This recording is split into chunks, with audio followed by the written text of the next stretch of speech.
Alfred Packer, and I was born in Virginia on the 21st of November, 1842.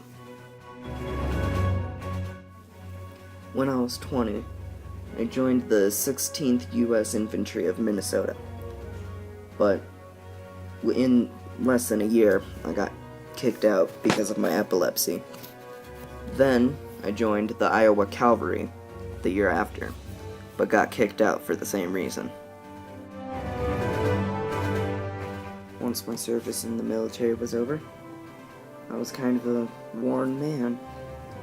Many years later, a group of men asked me if I wanted to find my fortune with the gold rush. We set off for Provo, Utah. It went downhill from there. The men I went with were named Wilson Bell, James Humphreys, Frank Miller, George Noon, and Israel Swan, all of which were fine men. But, sadly, I was the only one who came back from that trip. We stopped at an Indian reservation. Their chief told us not to continue, but, being the men we were, we continued anyways.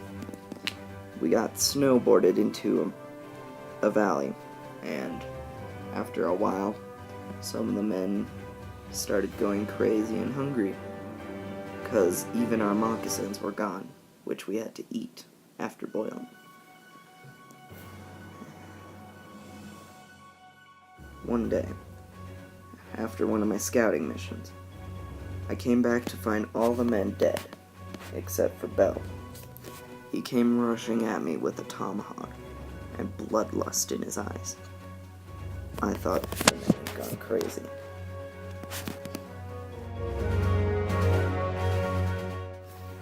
Took me just 2 shots from my gun. One which was a miss, and one in his stomach. Then he fell down. I then had to eat the men.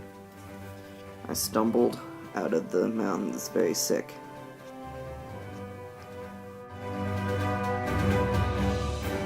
After I arrived at the Indian reservation, I told the people my story, which they of course didn't believe, and I still got arrested. Made 2 confessions, and then eventually died. I died a guilty man.